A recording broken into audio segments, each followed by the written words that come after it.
Hey guys, so in the last lecture of ECM, we have seen classification of energy.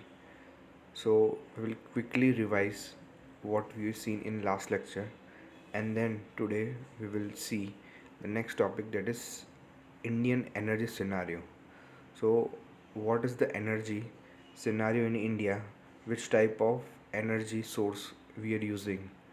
So just quickly revise the last lecture, that is classification of energy. So we classified the energy in different categories like primary, secondary energy sources. So primary energy source means which we get directly from the nature energy, that is coal, gas. So that is the primary energy source, and secondary energy sources are which we create as which is beneficial for us, like electricity, etc. And next, we classified energy sources in commercial and non-commercial energy sources. So commercial means which is readily available to buy and sell. So that is coal, petroleum, electricity, which are commercially available at some price, CNG, LPG. And non-commercial is which is not available in the free market, like wood, uh, gobar gas, or something like that. Okay, and then we classified in renewable and non-renewable energy. That is, renewable energy means which energy can be replenished again, and we can which cannot get over. And non-renewable means coal, petroleum, which once used cannot be renewed, which cannot be produced again. Okay, so today we are going to see our Indian energy scenario. So, what kind of uh, energy sources we are using in India, and how much quantity and percentage we are using? So, we'll start with, as you can see, that total installed power generation capacity. So, total power generation in India. So, there's a pie chart on the right. So, in this pie chart, as we can see that the biggest portion, green color, that is coal, first one. So coal consists of highest capacity of power generation in India and over the world also, generally. So the coal consists of nearly 60% of power production in India.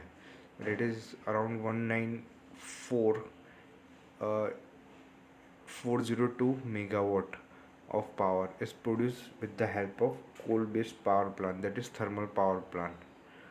Okay, the next highest source is hydroelectricity. Okay, that is nearly that is nearly 14%. Okay, and then the next source is renewable energy sources. So here the bifurcation is not given which renewable. So all the renewable energy sources, that is solar, wind, all are included inside the renewable energy sources. Okay, so that all renewable energy sources nearly account to 16%. Okay, then it is natural gas. So natural gas means uh, L, uh, natural gas means CNG and PNG. Okay, so CNG we use in automobile, and PNG as commercially uh, we use in our households. That is 8.1%. Then is nuclear uh, energy. So from nuclear we are producing electricity, so it is nearly 1.8%. And then it is oil. So this is the total consumption of power, uh, which we have this total consumption of this total power generation which India is producing with different sources. So this is the total installed power generation capacity of India. So now, next we'll see uh, how oil, how power we are consuming, and how much we are producing, uh, one by one. So let's start with first oil and gas. So oil and gas are main uh, main power required resources in India. So India ranks third in oil consumption with 212.7 million tons in 2016 after US and China. So our consumption for oil is third in the whole world, and how much we are producing. So during the calendar year, India imported uh, 195.1 million tons of crude oil. So nearly 90% of oil. So in 2015, we have imported more than 90%. So uh, and 23.3 million tons of refined petroleum products, and exported 55 million tons of refined petroleum products. So around, we can say that around 20% we are exporting, 10% we are exporting in petroleum products, and 20% at refined petroleum products. So 20% we are exporting, and around 90% we are importing. So on the right hand side,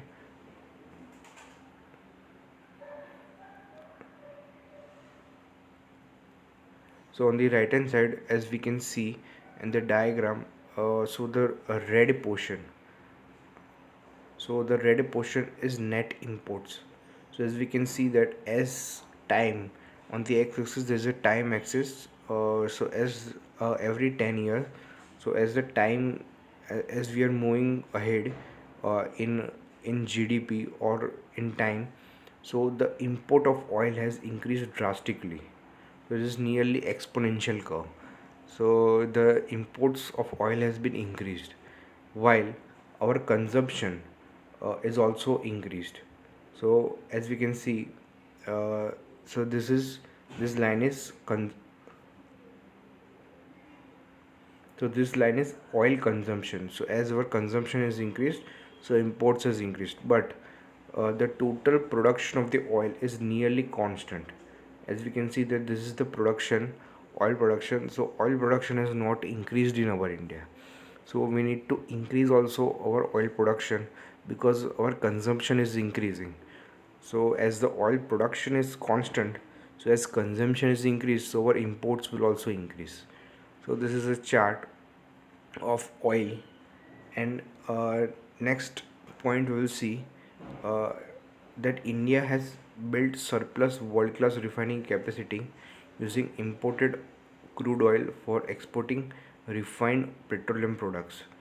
Okay, so we are exporting mainly petroleum products, refined petroleum products. So the net imports of crude oil is lesser by one fourth after accounting exports and imports of the refined petroleum products. So,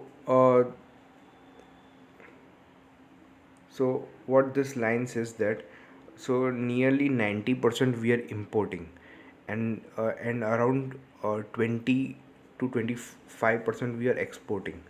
So if we subtract the exports from the imports, then our net import will be near to 70 to 75%. So we are not importing a whole 90 plus percentage. So if we subtract the export, that is 20 to 25%, then our import, the total import will reduce.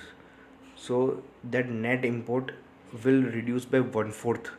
One fourth is nearly 25%. So this is the scenario of oil consumption in India. So similarly, the scenario is for gas consumption in India also. So natural gas production was 29.2 billion cubic meters, and consumption is 50.6 billion cubic meters. So around we can say that our as you can see the graph that the gas consumption has increased, so our production has also increased. So our production has also increased, but uh, after below. So after 2005 nearly we have started the import of gas also, because our consumption has increased drastically after 2005, and our production has also increased, but not in the not in the consumption demand. So we could not met the demand, so we need to import uh, the gas also.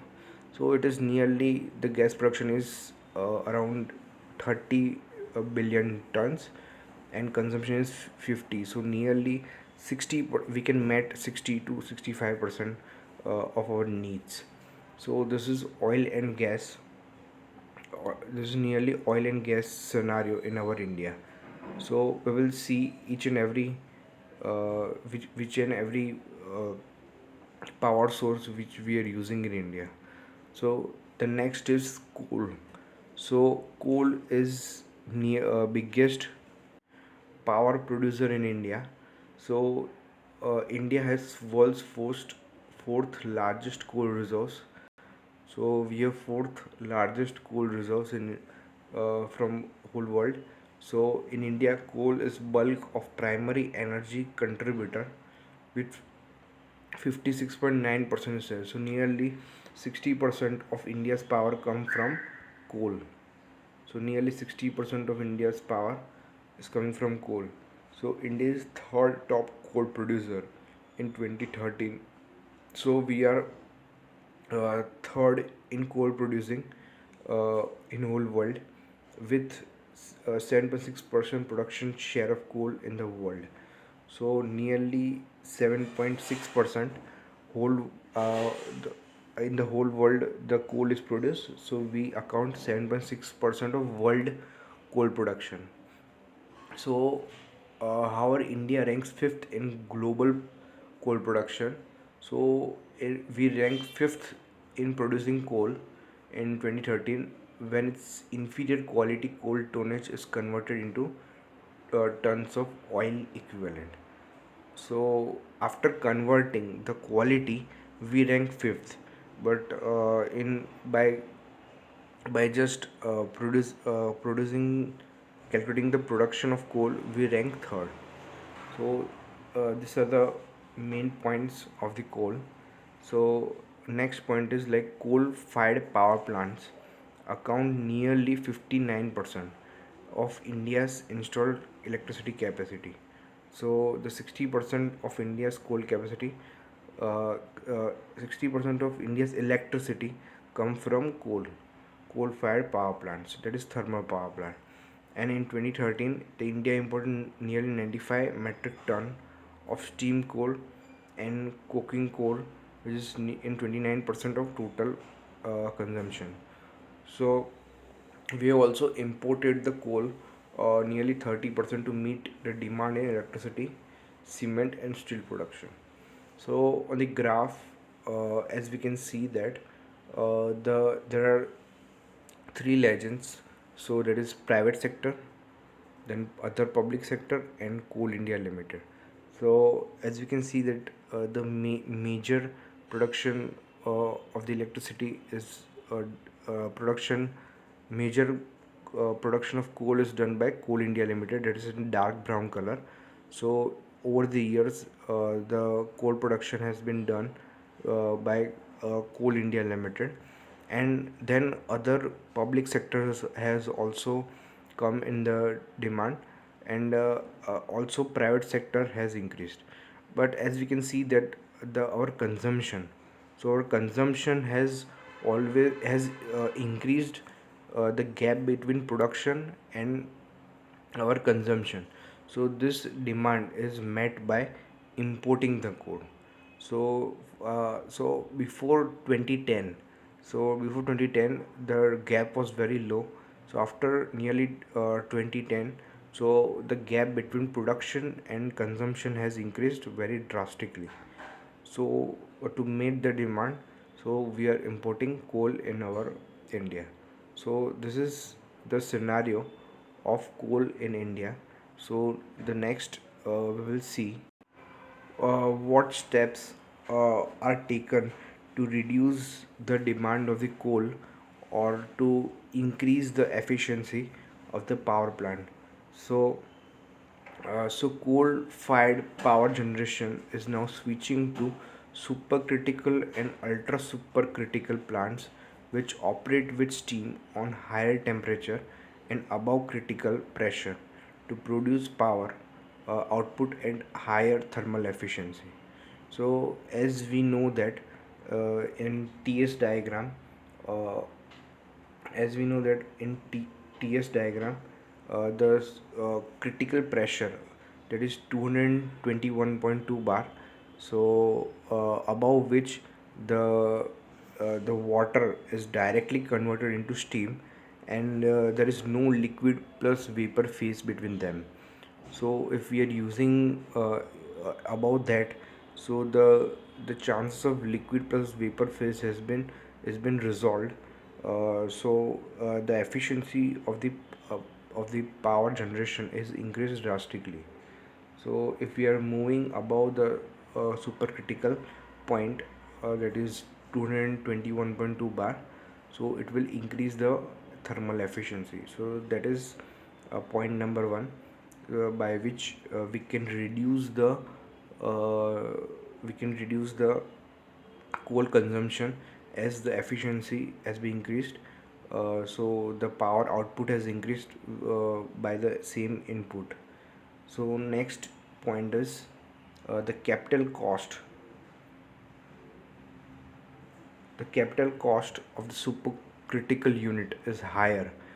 So the capital cost, that is initial cost of installing or modifying the supercritical power plant is higher, but due to less fuel being required for burning per unit of power generated, its operating cost is less. So if we are using supercritical boilers, then the initial cost will be higher, but the operating cost will be less. That is, the dependency on the coal will reduce, as we there is a need for import of the coals. So this will help in reducing the coal demand. The next point is the CO2 emission also gets reduced by 15% due to higher efficiency and less fuel consumption, producing less environment impact. So, as efficiency is increased, the emission of carbon dioxide is also reduced by 15%. So the environment is protected more, and there will be less pollution. So that is point number 3. The advantages of supercritical technologies have become a focal point for increasing coal-based thermal power generation in India through 12th and 13th 5-year plans. So by 12th and 13th 5-year plan, so we have included the advantages of supercritical technology in our 5-year plan, and by making the power plant more efficient. So supercritical technology is expected to account for 40% of all the coal-based thermal capacity additions in years to come.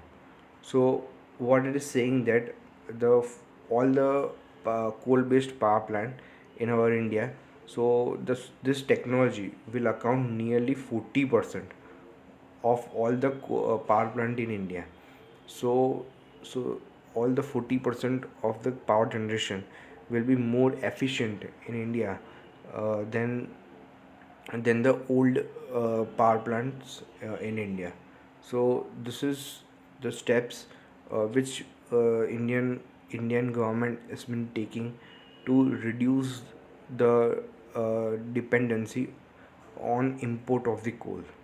Okay, so these are all the points uh, which are important for coal generation in India. So we have seen oil and gas, coal, and now we will see hydel power. So India is the seventh largest producer of hydroelectric power in the world. So India's installed utility scale is uh, 44 gigawatt and additional small hydroelectric power units with a total capacity of 4380 has been megawatt has been installed. So we are seventh largest hydroelectricity producer in the world, and during the fiscal year 16-17, so India has generated nearly 122 terawatt hour. So excluding small hydro. So India also imports surplus hydroelectric powers from Bhutan. So we also import this hydroelectric power from neighboring countries, that is Bhutan. And India's economically exploitable and viable hydroelectricity potential is estimated to be 148 gigawatt hour gigawatt. So uh, we have met only 30% of our potential. So our potential is nearly 150 megawatt, and we have 150 gigawatt, and we have met just 55 megawatt. So additional hydro power is required to be installed. So additionally, small hydro schemes has also been installed. So 6,700 small hydro schemes with capacity of less than 25 megawatt is estimated as exploitable. So there is around much better potential for hydropower in India. So we have met only 33% of our potential. So this potential can also be exploited in coming near future. So this also will help in reducing the dependency on our conventional power plants, that is coal based power plants. So this is also an interesting power generation in India. So around 56 cities for pumped storage schemes with an aggregate installed capacity of 94 gigawatt have also been identified. So around 56 sites have been identified, so where the hydro power plant can be installed. So this is the scenario of hydro power in India. So next we will see solar solar energy. So solar energy power in India.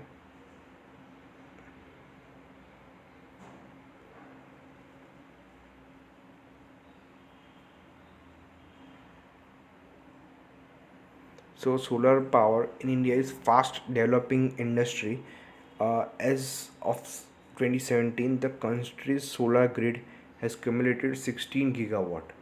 So this is very interesting power generation in India. So this is very much incentivized power generation, because the government is giving so much incentive to household to install solar energy at solar rooftop at home. And also it is creating so many industrial parks in Gujarat, in recently in Kutch, so that more and more renewable energy source has been developed, that is solar. And there are so many solar parks also previously built in India, that is Charanka solar park. So this power field is continuously increasing in India. And as India's initiative, that is International Solar Alliance, has helped India in creating a world solar roof that will create more power for India. So India's initiative is to produce 100 gigawatt from solar energy by 2022. Okay, so with about 300 clear sunny days, we have around 300 sunny days in a year, that calculated solar energy incidence on India's land area of around 5,000 trillion kilowatt per year. Okay, so solar energy is very much interesting and incentivized and important energy in India, which can be utilized and which will increase more and more in future. And also government is very much trying hard to increase this production. So this is also an interesting energy topic in India. So next we will see, that is wind energy. So wind energy, so wind power generation capacity in India has significantly increased in recent years. As of end of July 2017, the total wind capacity is 32.56 gigawatt. So the total capacity is nearly 32 gigawatt, and India is planning to enter its offshore wind power with 100 megawatt demonstration plant located off the Gujarat coast. So, what is offshore wind power? So, there is onshore and offshore. So, the windmill which we are installing nearly on the land, uh, and other the windmill which we are installing on the banks of the shore uh, of the sh- so that is wind farms constructed on water. So the windmill is generally constructed on the water, so not on the land. That is offshore wind power. So that nearly 100 megawatt has been demonstrated. So wind power accounts nearly 10% of India's total installed power generation capacity, and it is nearly 46 million watt hour, which is nearly 3% of total electricity generation. Okay, so just calculating the electricity generation, it is 3%. So the National Institute of Wind Energy has announced an estimation potential of wind resource in India, that is nearly 49 gigawatt. Okay, so potential is nearly 49 gigawatt, and assessed of 100 million hubite at an 100-meter hubite. So nearly at 100 meter we can produce up to 49 uh, up to 49 gigawatt to nearly 302 gigawatt. So that is the estimated potential, how much we can produce. But in 2015, the MNRE set a target of wind power generation capacity by the year 2022 at 60 gigawatt. So our main target is around 60 gigawatt. So nearly to double our current wind energy uh, capacity. To double our current capacity by 2022, uh, that is 60 gigawatt. So this is the scenario of wind energy in our India. So next we will see, that is biopower energy. So India has capacity of biogas and waste to power energy as 8182 and 114 megawatt respectively, with target to produce 10,000 megawatt by 2022. So nearly till 2022, our target is to reach 10 gigawatt. So the government intends to achieve 40% cumulative electricity power and capacity from non-fossil fuels by 2030. So as as per Paris Agreement, so our goal is to achieve 40% by non-fossil fuel sources. So with the help of this all power energy sources, we can reduce our dependency on fossil fuels, that is coal and petroleum. So this was source energy scenario in our India by of different sources.